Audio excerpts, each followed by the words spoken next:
ایک اور قابل ذکر اسٹوئک فلسفی تھا مارکس اوریلیس۔ وہ اپنے دور کا عظیم رومن بادشاہ بھی تھا۔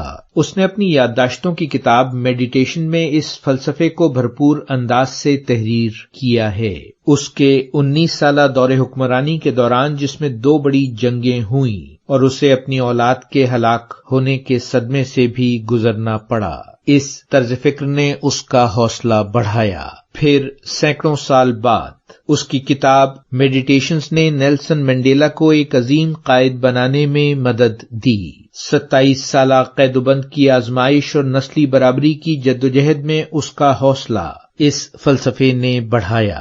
پھر اس نے ماضی کے ظلم و ستم کو بھلا کر موجودہ لمحے میں انصاف اختیار کرنے کی اسٹوئک تعلیم پر عمل کیا اور ظالموں کو معاف کر دیا۔